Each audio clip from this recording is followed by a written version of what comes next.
Olá a todos, com grande alegria vamos dar início a mais um estudo bíblico da carta de Paulo aos Romanos.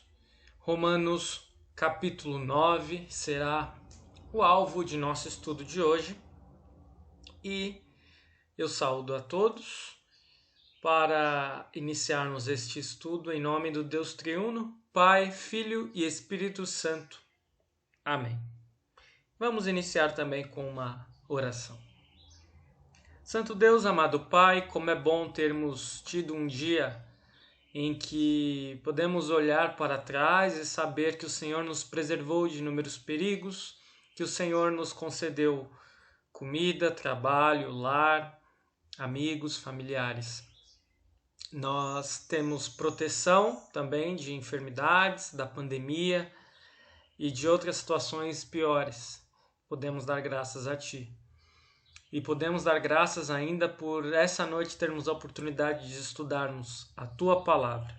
Fica conosco, envia o Teu Santo Espírito para que possamos ser edificados por ela. É o que pedimos e agradecemos em nome de Jesus. Amém. Muito bem, então, vamos dar continuidade aos nossos estudos de Romanos. Hoje, Romanos 9, queremos falar sobre a soberania de Deus. E o título deste estudo é exatamente uma indagação. E a soberania de Deus? Como ela funciona? Será que ela existe? E como ela existe? Qual é o entendimento que nós temos a respeito da soberania de Deus? Mas antes, é interessante nós termos uma questão doutrinária inicial. É interessante observarmos que há algumas vertentes cristãs no mundo que são, digamos assim, vertentes majoritárias. É evidente que não teríamos como precisar o número de igrejas existentes nem em nosso país, nem em nosso estado, nem na nossa cidade. Nós sabemos que existem muitas igrejas, muitas denominações, mas nós podemos precisar as vertentes e assim fazer um estudo comparativo acerca de suas doutrinas. Eu classifiquei aqui basicamente 3 vertentes, são mais, mas o que a gente poderia assim visualizar, uma vertente que é das igrejas católicas, tanto a romana quanto a ortodoxa, as igrejas protestantes, que têm muitas diferenças entre elas, especialmente nas vertentes calvinistas, arminianas e luteranas, que é a confessionalidade da qual nós fazemos parte, e outras como pentecostais, neopentecostais, e ainda aí viria uma polêmica acerca das seitas, mas eu só citei ali, né? Para muitos as seitas nem sequer são igrejas, nós também não consideramos por conta de vários aspectos relacionados à palavra e à salvação, mas não vamos entrar nesse mérito hoje. O ponto é observarmos que há diferenças significativas entre igrejas protestantes. Aliás, há uma polêmica, né? Nós sabemos que muitas vezes as luteranas são colocadas como igrejas protestantes e algumas pessoas acham que não deveriam ser colocadas, enfim. Eu também não vou entrar nessa polêmica. São questões históricas, são questões contextuais, doutrinárias muito, muito profundas. Nós não temos hábil aqui porque nós temos que voltar para a palavra. Lembrem que a intenção desse estudo é estarmos focados na palavra, mas eu acho importante nós termos essa questão doutrinária introdutória, porque senão nós teremos dificuldades em compreender. Então, basicamente, a vertente calvinista, eu vou falar logo na sequência, no próximo slide, eu vou falar a respeito um pouco agora da vertente arminiana. Na vertente arminiana, no que se refere à salvação, como funciona a salvação? Funciona da seguinte forma: Deus envia Jesus, Jesus morre no lugar de toda a humanidade, e aqueles que crerem serão salvos. Mas não é assim que nós cremos, pastor? Assim também não é a vertente luterana? Até certo ponto. Isso tudo nós cremos. O problema é que a vertente arminiana vai dizer que se você não for salvo, a culpa é sua. Se você for salvo, Jesus te salvou, ok? Mas você teve que dizer sim, você teve que anuir.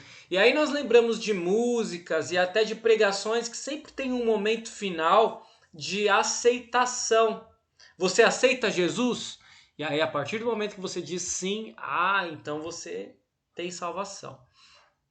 Está muito vinculado à vontade humana e à participação humana na salvação.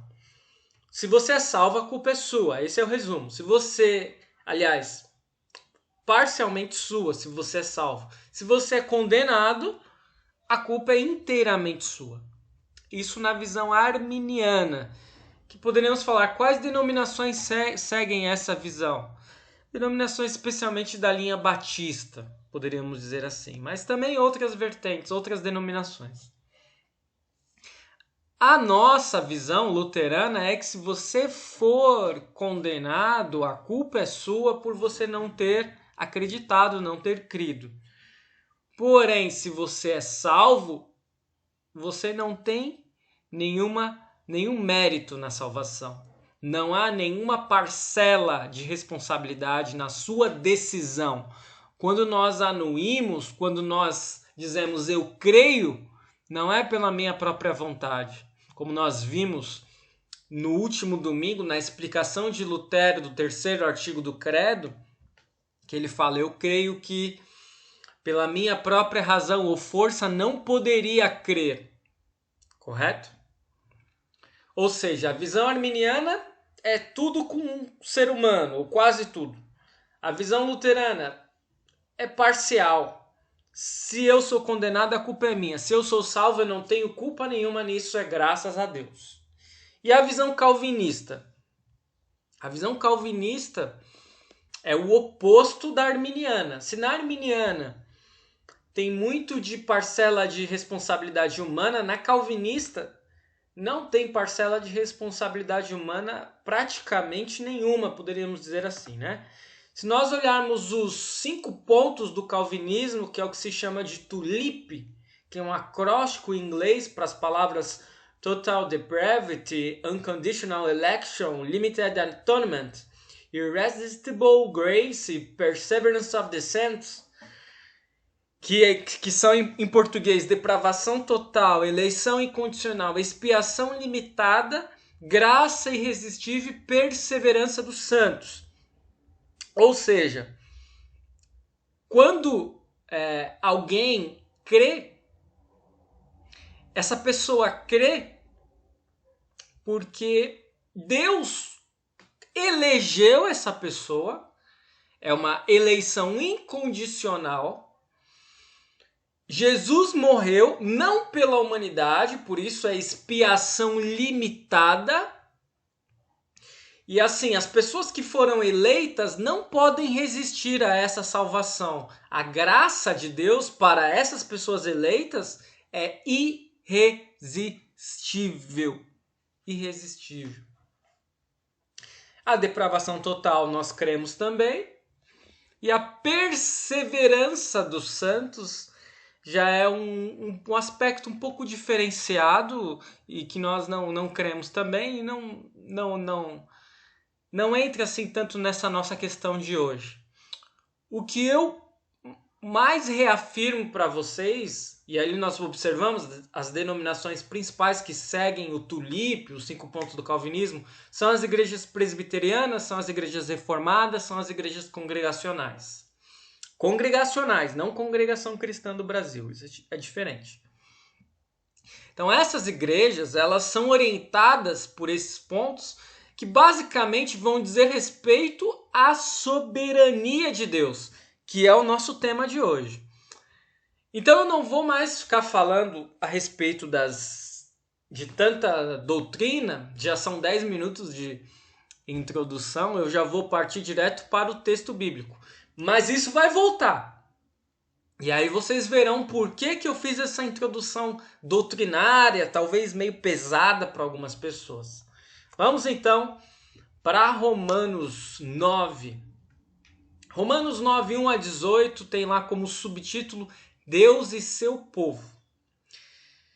Diz lá o apóstolo Paulo no versículo 1: Digo a verdade, em Cristo não minto. E a minha consciência confirma isso por meio do Espírito Santo. Sinto grande tristeza e tenho incessante dor no coração, porque eu mesmo desejaria ser amaldiçoado, separado de Cristo, por amor de meus irmãos, meus compatriotas, segundo a carne.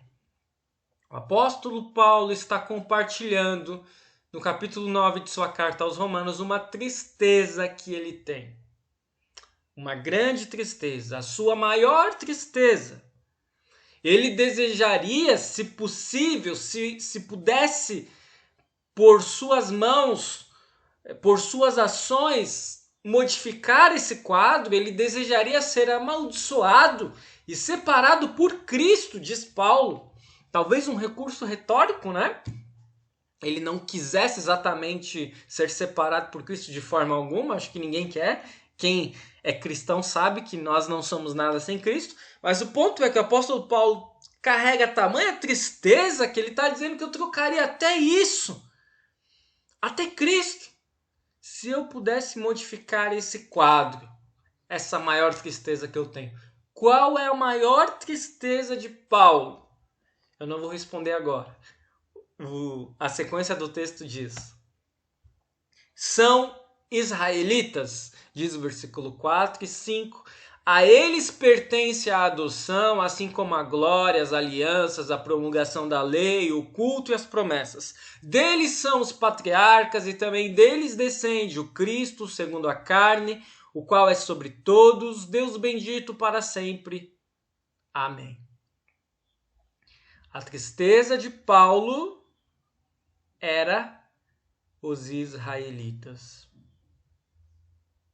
Lembrem que Paulo tinha uma origem judaica, uma origem israelita. Os israelitas eram o povo de Paulo, eram os seus patrícios. Mas por que ele se entristece por eles? Por que ele se entristece por seu povo? A resposta vem na sequência. Versículos 6 e 7. E não pensemos que a palavra de Deus falhou, porque nem todos os de Israel são de fato israelitas. Nem por serem descendentes de Abraão são todos filhos. Pelo contrário, por meio de Isaac será chamada a sua descendência. Lembram que lá no início da carta aos Romanos, o apóstolo Paulo trouxe uma comparação entre os gentios e entre os judeus, os israelitas. E aí ele diz: os gentios não são salvos pela lei, mas pela fé. E os judeus também não são salvos pela lei. Por quê? Porque todos diante da lei só conseguem observar que são malditos e miseráveis pecadores. Ninguém consegue alcançar o beneplácito, a benevolência de Deus por suas próprias ações, porque nós somos maus por natureza. A nossa natureza é má, a nossa inclinação é má, somos imperfeitos, não conseguimos cumprir os mandamentos de Deus nenhum sequer. E essa é a tristeza do apóstolo Paulo, porque a salvação não é pela lei, mas pela fé. E grande parte dos israelitas imaginavam que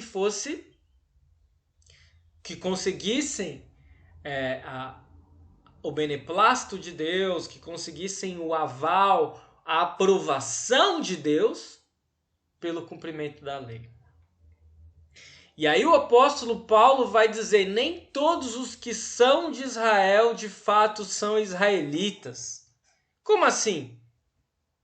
Porque aqui ele está falando não é exatamente da questão étnica. Ele está falando da descendência de Abraão consoante as promessas feitas a Abraão. Por isso é necessário distinguir o Israel segundo a descendência física e o Israel segundo a fé na promessa. Quem é descendente de Abraão de fato, no que se refere à descendência da fé, quem crê nas promessas. Quem descende apenas fisicamente não é necessariamente descendente de Abraão. Não é necessariamente israelita. Vejam só o que o apóstolo Paulo está falando, que provavelmente quando os judeus tiveram contato com essas palavras de Paulo, isso foi chocante para eles, porque uma das coisas que mais trazia alento, consolo, alegria para eles era o fato de bater no peito e dizer: eu sou israelita, eu sou judeu, eu pertenço ao povo de Deus. E o apóstolo Paulo vai dizer aqui: não, vocês não pertencem se vocês não creem nas promessas feitas a Abraão. Vocês não são filhos de Abraão se vocês não creem no Messias que viria. Vejam só. E aí na sequência nós veremos os desdobramentos disso, versículos 8 e 9. Isto é, não são os filhos da carne que são filhos de Deus, mas os filhos da promessa é que são contados como descendência. Porque a palavra da promessa é esta: por esse tempo voltarei e Sara terá um filho. Quem são os filhos da promessa então? Os crentes. Aqueles que creem na promessa, aqueles que creem no Messias, aqueles que creem em Cristo. Esses são os filhos da promessa. Versículos 10 e 11. E isto não aconteceu somente com ela. Com ela quem? Com Sara. Mas também com Rebeca, ao conceber de um só, de Isaque, nosso pai. E os gêmeos quem? Jacó e Esaú. Ainda não eram nascidos, nem tinham feito bem ou mal, para que o propósito de Deus quanto à eleição prevalecesse, não por obras, mas por aquele que chama. E aí o apóstolo Paulo começa a fazer aqui uma viagem na história de Israel, na história dos patriarcas. E aí ele vai dizer assim: o povo de Deus é povo dele, não por obras, não por merecimento, mas porque Deus chama o seu povo de seu povo. Percebem? Versículos 12 a 15. Quando foi dito a Rebeca: o mais velho será servo do mais moço, ou seja, Esaú será servo de Jacó, que inclusive o nome de Jacó foi mudado quando ele teve aquele encontro com Deus, lembram? Num sonho. E aí ele luta com Deus e o nome dele é modificado para Israel. Vejam só. Como está escrito: amei Jacó, porém desprezei Esaú. E aqui agora a gente começa a entrar no ponto nevrálgico deste nosso estudo bíblico. Versículo 14. Que diremos então? Que Deus é injusto por ter amado Jacó e desprezado Esaú? De modo nenhum. Pois ele diz a Moisés: terei misericórdia de quem eu tiver misericórdia, terei compaixão de quem eu tiver compaixão. E aí, meus queridos irmãos e irmãs, nós chegamos no X da questão. O que é a soberania de Deus? Aliás, é soberania ou arbítrio? Ou arbitrariedade? Porque percebam, os arminianos dizem: se eu sou condenado, a culpa é minha. Se eu sou salvo, é porque eu aceitei Jesus. Os calvinistas dizem: se eu sou salvo, é graças a Deus, porque Ele me elegeu. Se eu sou condenado, é graças a Deus, porque Ele também me elegeu para não ser salvo. E aí, nós adentramos no campo do que os calvinistas primam demais. É muito cara essa doutrina para os calvinistas. a doutrina da soberania de Deus. Ou seja, Deus é soberano para escolher quem vai ser salvo, quem não vai ser salvo. Mas aí eu pergunto para vocês, amados irmãos e irmãs, nessa visão calvinista, não estou dizendo que Deus é assim, não estou dizendo que a Bíblia diz isso. O que eu estou dizendo é, nessa visão calvinista, seria Deus um soberano ou seria Deus um arbitrário? Quer dizer, eu escolho quem eu quiser, o problema é meu. Como diria aí uns governantes autoritários, né? Quer dizer, eu sou o poder. Eu sou aquele que manda. Ué, mas Deus pode dizer isso, pastor. Aliás, Deus é o único que pode dizer isso. Pode ser. Poderíamos dizer isso sim. Mas será que seria justo? Quer dizer, eu já nasci, já está escrito que eu vou ser condenado. E o outro lá, o meu vizinho, o bebê do lado lá, que nasceu minutos depois, já está escrito na história de vida dele que ele vai ser salvo. Não interessa se eu viver 80, 90 anos e se ele viver alguns dias. Ele vai ser salvo, ele vai para o céu e eu vou para o inferno. Deus já determinou isso desde o início. Complicado, né, meus irmãos e irmãs? Nós vamos chegar lá. Eu não quero apressar as coisas. Vamos seguindo no texto. Versículos 16 a 18. Assim, pois, isto não depende de quem quer ou de quem corre, mas de Deus, que tem misericórdia. Porque a Escritura diz a Faraó: foi para isto mesmo que eu o levantei, para mostrar em você o meu poder, e para que o meu nome seja anunciado em toda a terra. Logo, Deus tem misericórdia de quem quer e também endurece a quem Ele quer. As pessoas então não teriam culpa de serem condenadas, na verdade. Tá tudo com Deus. Se alguém tem um coração duro, a culpa é de Deus. Será que podemos entender assim esse texto? Será que a soberania de Deus fala exatamente isso? Eu acho que não.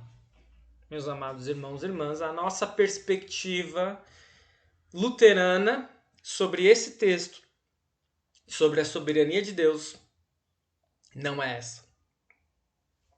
Há uma grande diferença entre Deus endurecer o coração de alguém e Deus querer condenar alguém.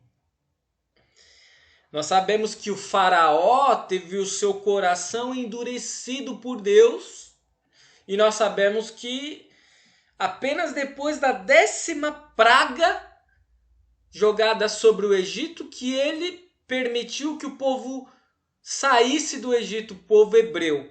E lá pelas tantas ele ainda se arrepende, vai atrás do povo e muitos são mortos, né? São submersos, afogados pelo Mar Vermelho que havia sido separado e que depois voltou a correr suas águas quando o povo de Israel já havia atravessado por ele. Agora, Deus utilizou esse endurecimento do coração de Faraó para fazer grandes feitos, para de fato libertar o seu povo, não de uma maneira assim simples. Deus queria libertar o povo de uma maneira grandiosa, milagrosa, marcante.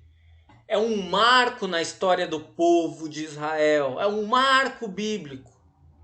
E Deus mostrou o seu poder. E especialmente porque o coração do faraó foi endurecido.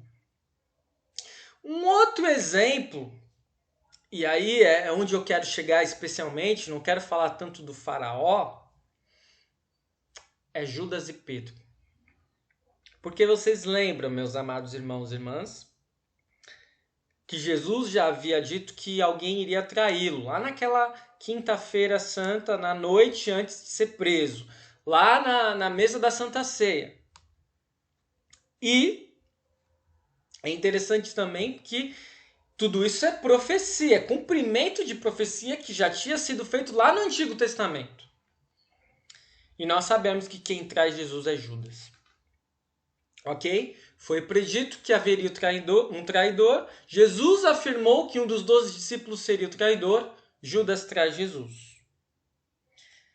Vamos falar ainda de Judas, mas vamos parar por enquanto aqui. E aí vamos pegar Pedro. Pedro foi lá, disse que Jesus era o Messias.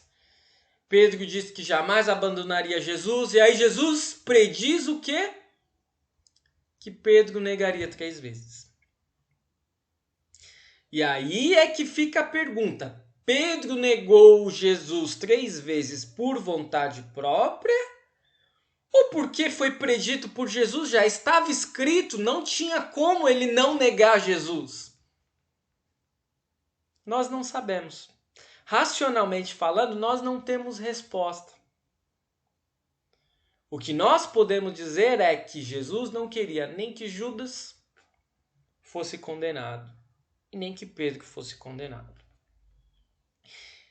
E nós não podemos afirmar com todas as letras, mas o que nos leva a entender é que Judas provavelmente foi condenado e Pedro não. Por quê?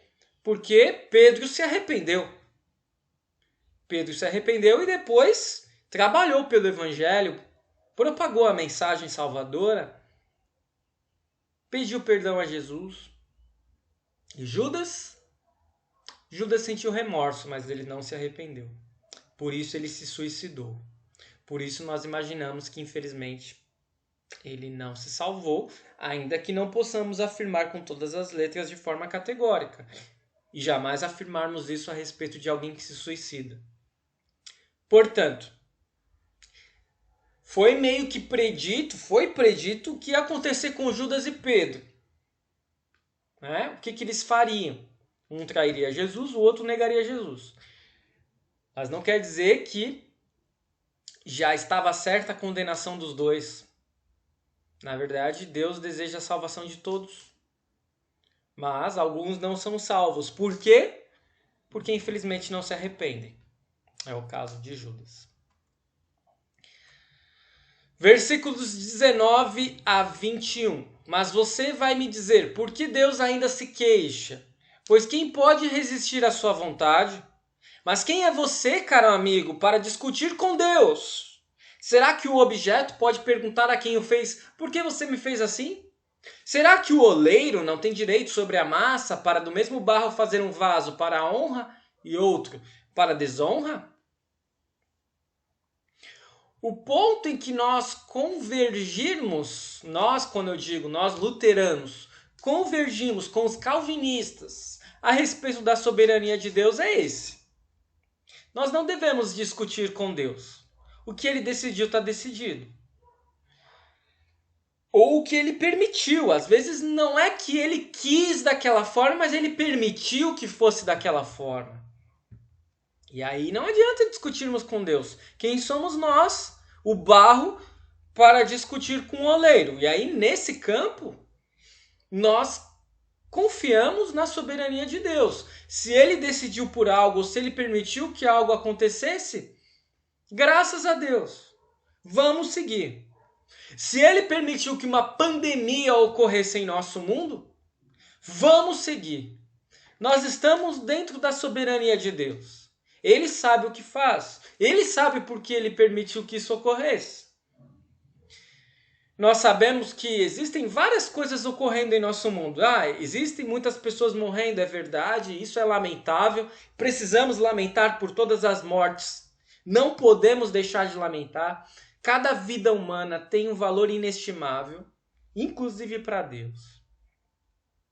Nós sabemos que há uma crise financeira, econômica, política, desempregos, e precisamos lamentar por isso também. Precisamos orar pelas pessoas necessitadas e precisamos ajudar, se pudermos, as pessoas necessitadas.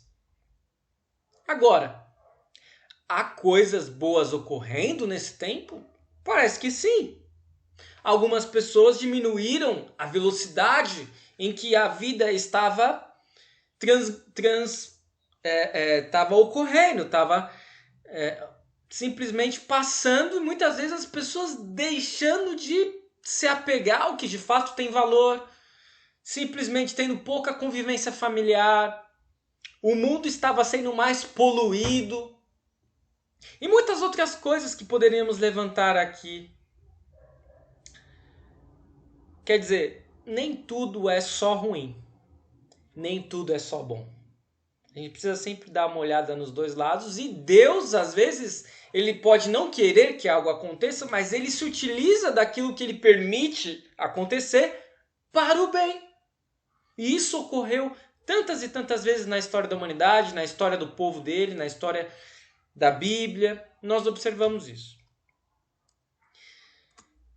Seguindo, versículos 22 a 24. Que diremos? Se Deus, querendo mostrar a sua ira e dar a conhecer o seu poder, suportou com muita paciência os vasos de ira preparados para a destruição, a fim de que também desse a conhecer as riquezas da sua glória nos vasos de misericórdia, que de antemão preparou para a glória? Estes vasos somos nós, a quem também chamou não só dentre os judeus, mas também dentre os gentios.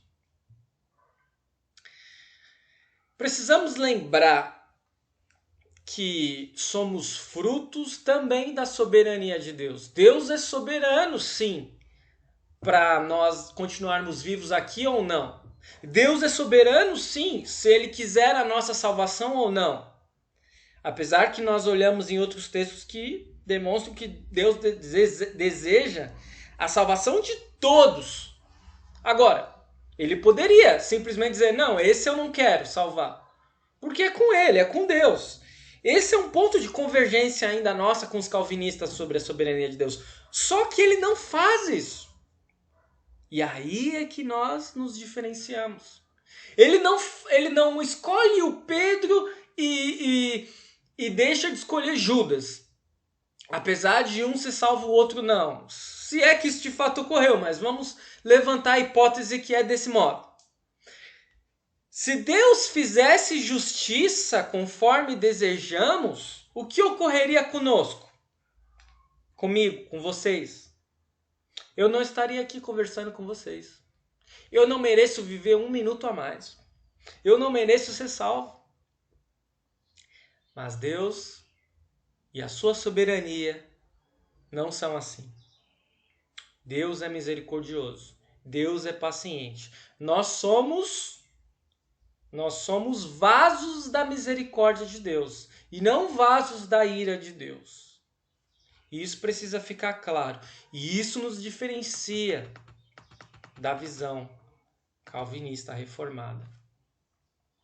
Versículos 25 e 26. Como também dizem Oséias, chamarei de meu povo ao que não era meu povo, e de amada que não era amada. E no lugar em que lhes foi dito, vocês não são o meu povo, ali mesmo serão chamados filhos do Deus vivo. E essa lembrança que o apóstolo Paulo traz do profeta Oséias é muito importante para os ouvintes israelitas, para os ouvintes hebreus. E aí nós precisamos lembrar da história do profeta Oséias. Oséias foi um profeta que recebeu um chamado muito peculiar de Deus. Ele recebeu o chamado para casar com uma mulher adúltera. Como a mulher, poderíamos chamar como uma meretriz. E Deus se utilizou desse casamento com uma mulher adúltera para demonstrar ao seu povo, os hebreus, os israelitas, que eles eram semelhantes à mulher de Oséias. E Oséias era semelhante a Deus. Oséias é traído. Oséias não se separa. Oséias permanece amando a sua esposa. Da mesma forma, Deus é traído pelo seu povo. E ainda assim, Deus é paciente e misericordioso e perdoa seu povo. Percebam então que a soberania de Deus, na verdade, vai no sentido de que todos sejam salvos. E Ele faz de tudo para que isso ocorra. Ele envia o seu Filho para morrer por todos. E essa era a única forma de que outras pessoas pudessem ser salvas além do povo da promessa. Era a única forma. E Deus escolheu e fez assim. Versículos 27 e 28. Mas Isaías clama a respeito de Israel. Ainda que o número dos filhos de Israel seja como a areia do mar, o remanescente que será salvo. Porque o Senhor cumprirá a sua palavra sobre a terra de forma plena e em breve. Ou seja, o ponto especial não é aquela promessa feita a Abraão, sua descendência será incontável. De fato seria incontável, mas quando Abraão recebe essa promessa, ele não está ouvindo que o povo hebreu seria incontável. Se você pegar na história, ao longo da história, apesar dos judeus continuarem vivos até hoje, tem muitos judeus, eles sempre foram um povo pequeno. Os outros povos sempre foram mais numerosos. Quando Deus fala dos descendentes de Abraão serem incontáveis, ele não se refere à etnia israelita, aos hebreus. Ele se refere a todos aqueles que seriam os filhos da promessa. Os remanescentes de todos os povos sem distinção. Não apenas hebreus, não apenas judeus, mas povos de todo o mundo. Asiáticos, europeus, africanos, sul-americanos, pessoas de todas as partes do mundo que têm a mesma fé. E aí eu lembro um pouco, meus amados irmãos, desse caso que tem gerado tantos protestos nos Estados Unidos e tem repercutido até mesmo aqui. O caso George Floyd. Aquele homem que foi terrivelmente morto por um policial, foi morto asfixiado. Ele não estava armado e ele já estava imobilizado. E ainda, mesmo depois de falar tantas vezes, eu não consigo respirar, eu não consigo respirar, eu não consigo respirar, o policial não saiu de cima do pescoço dele com o joelho em cima, e a imagem é fortíssima. E quem não observa aquela imagem, não tem náuseas e não sente uma profunda dor no coração pela humanidade, precisa se autoavaliar, né? Porque é impossível nós não ficarmos nauseados com aquela imagem. Agora, claro que nós sabemos que os protestos que ocorreram depois, muitos dos protestos passaram do controle, tem ocorrido até mortes, assaltos, depredações, fogo, incêndio. Isso tem que ser separado, né? O joio do trigo. E uma coisa é uma coisa, outra coisa é outra coisa. Agora, precisamos lembrar que o remanescente, os que serão salvos, pertencem a todos os povos. Ou seja, existe alguma diferença entre negros, brancos, amarelos, índios? Não existe. Para Deus todos são iguais. Para Deus todos são alvos do seu amor. Alguém poderia questionar, mas aquele policial fez aquilo de uma forma... Foi algo localizado que aconteceu, mas na verdade tem acontecido vários casos, especialmente nos Estados Unidos, mas em outros países também. Alguém poderia dizer, mas na verdade não foi porque ele era negro, mas porque ele era pobre. É uma questão econômica. E aí poderiam surgir várias teorias e várias teorias. O ponto é que nós precisamos nos indignar, sim, mas não nos revoltar. É necessário que haja protestos, mas protestos pacíficos.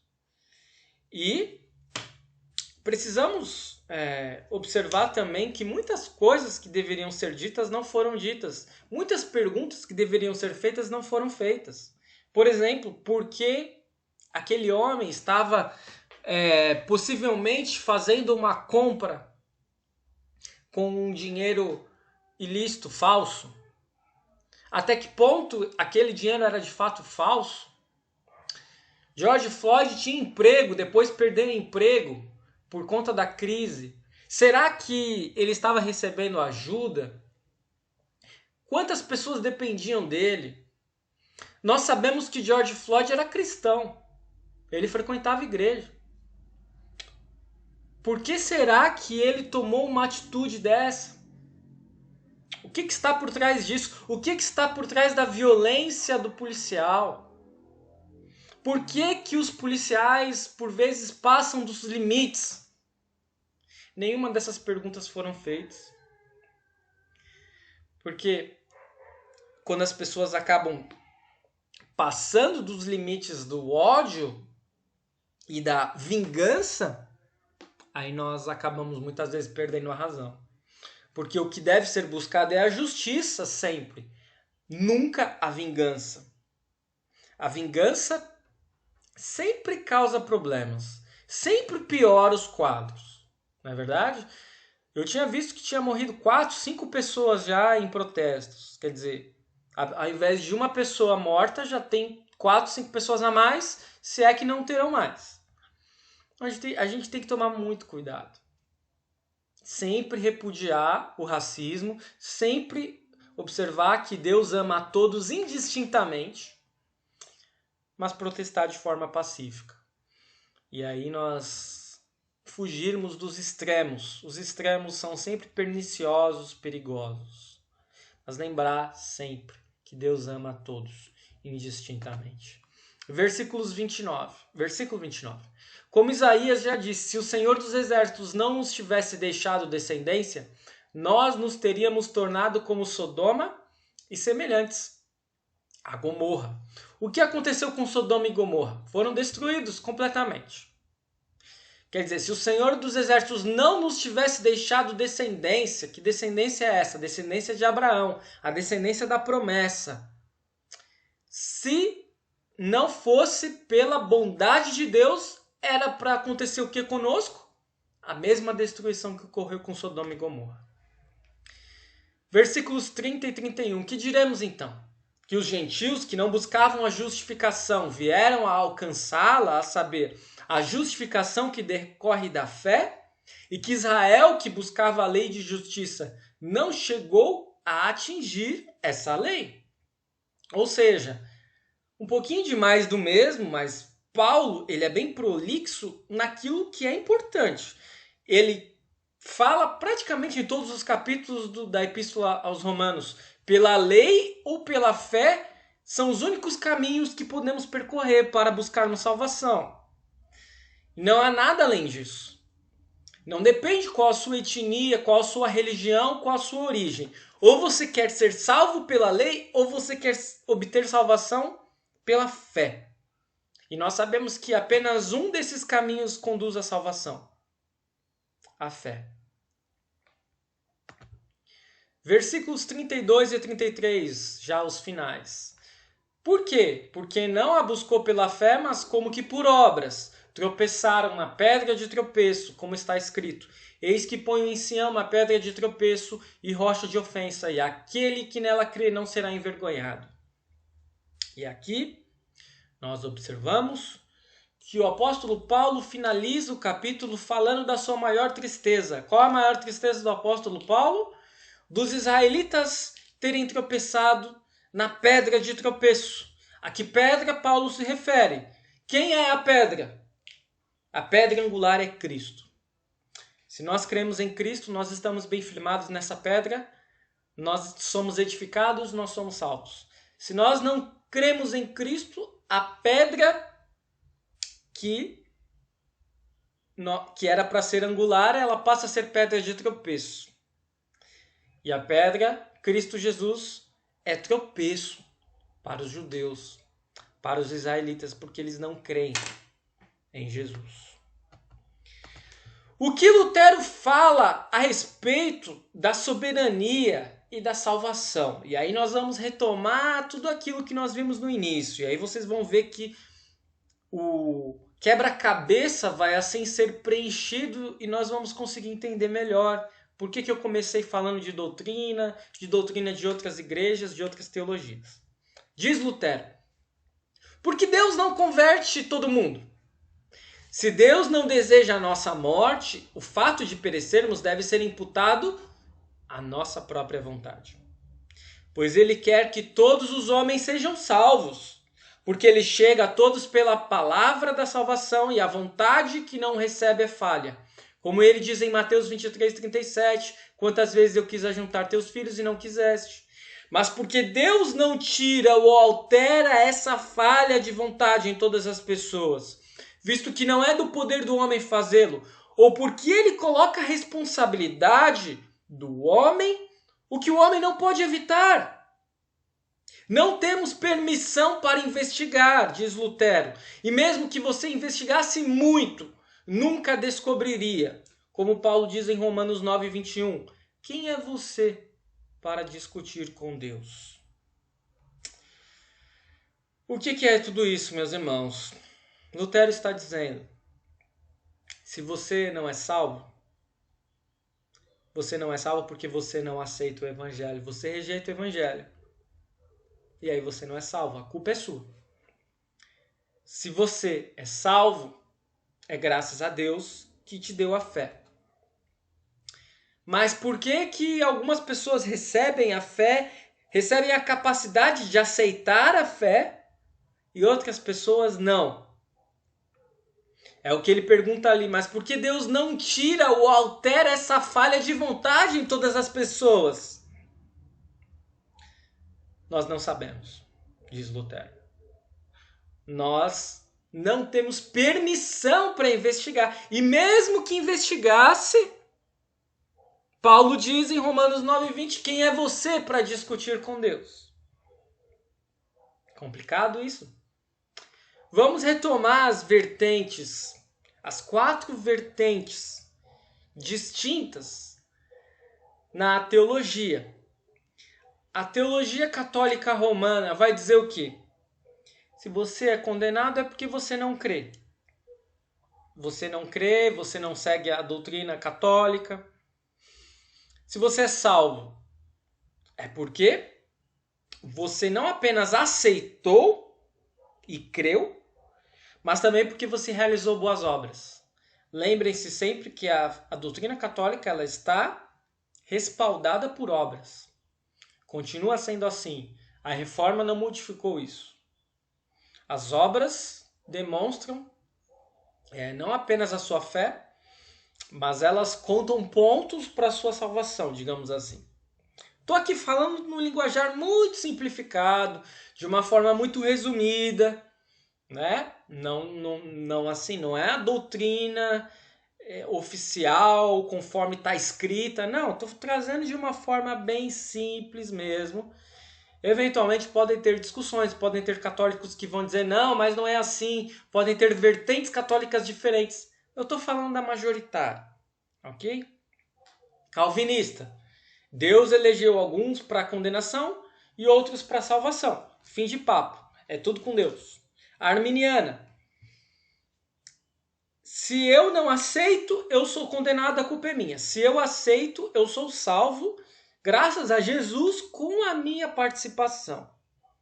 Deus vai até certo ponto, eu vou até o ponto final. Eu, digamos assim, completo a salvação. E a visão luterana, se você é condenado é porque você rejeitou a salvação, você não creu em Cristo, no Evangelho. Se você é salvo, é porque você creu, mas não é mérito nenhum seu, porque a fé foi colocada por Deus, pelo Espírito Santo, e é mantida por Deus, pelo Espírito Santo. Mas por que alguns chegam a essa capacidade de crer e outros não? Não temos resposta. É o que nós chamamos de cruz da teologia. Cruz Theologorum, lá no latim. Ah, mas pastor, aí não faz sentido isso.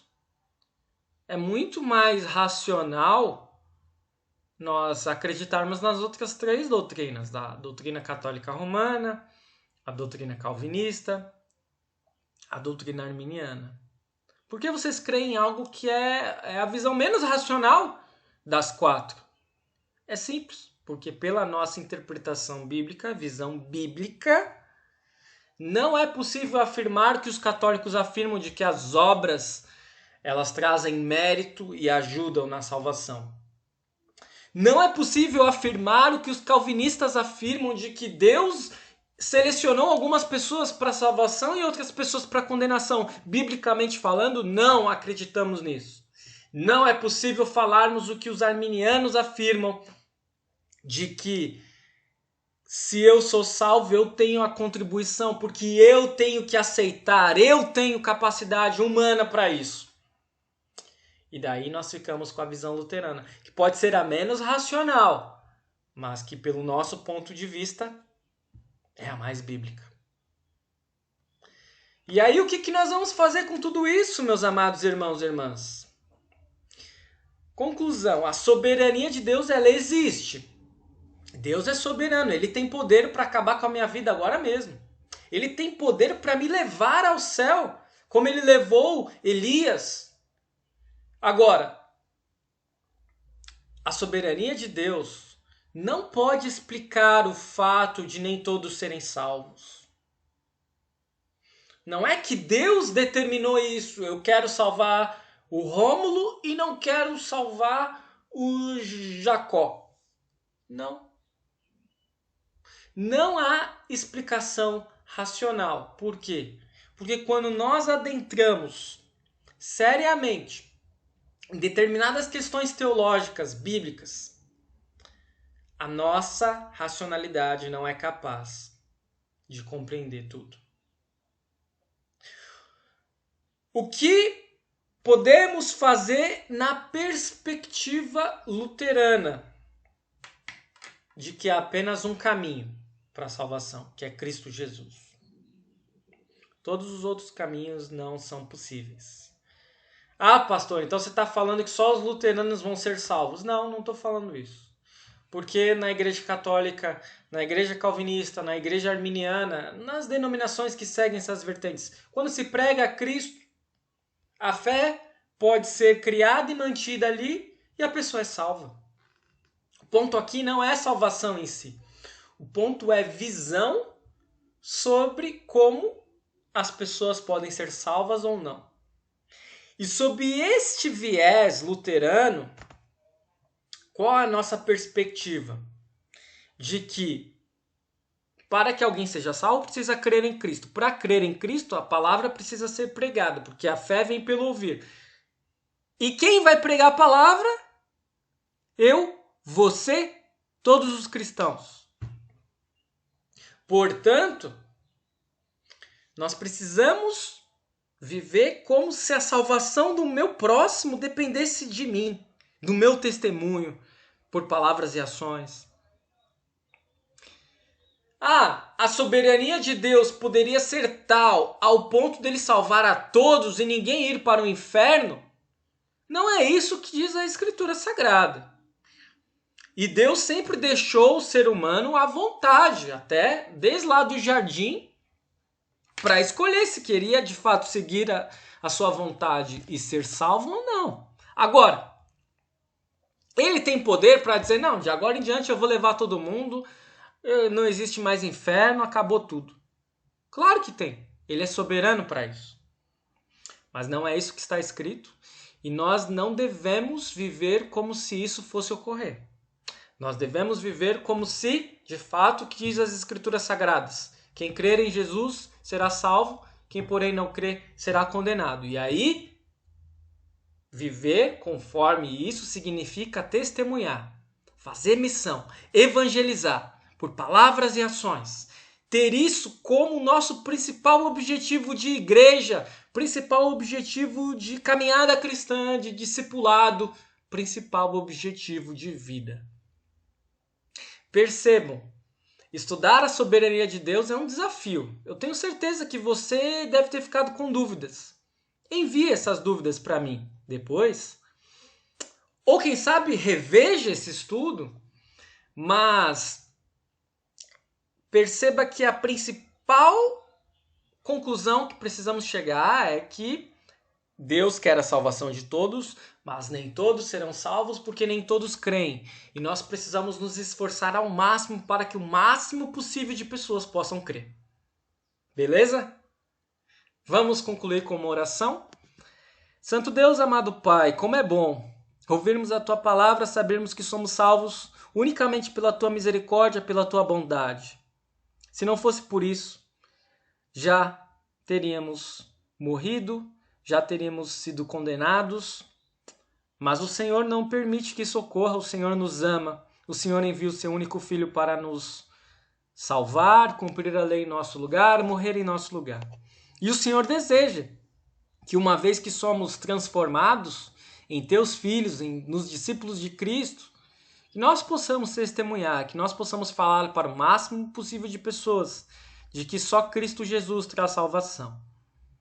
Que nós possamos, então, levar a sério essa perspectiva luterana sobre a salvação e sobre a sua soberania, que tudo que ocorra em nossa vida possamos entender que não devemos discutir com o Senhor, mas saber que se o Senhor permitiu, de fato, é algo melhor para nós, pois todas as coisas cooperam para o bem daqueles que amam a Deus.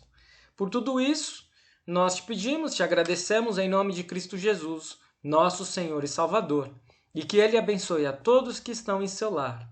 Amém. É isso, meus amados irmãos e irmãs. Espero que você tenha gostado deste estudo. E, como eu disse, fique à vontade de enviar perguntas. Eu estou à disposição. E continue seguindo os nossos canais. Lembrando dos cultos, todo domingo às 10. Também desse estudo de Romanos, toda quinta-feira às 20 horas. Às 8 horas da noite. Semana que vem teremos o próximo capítulo de Romanos, Romanos 10. Grande abraço e fiquem com Deus.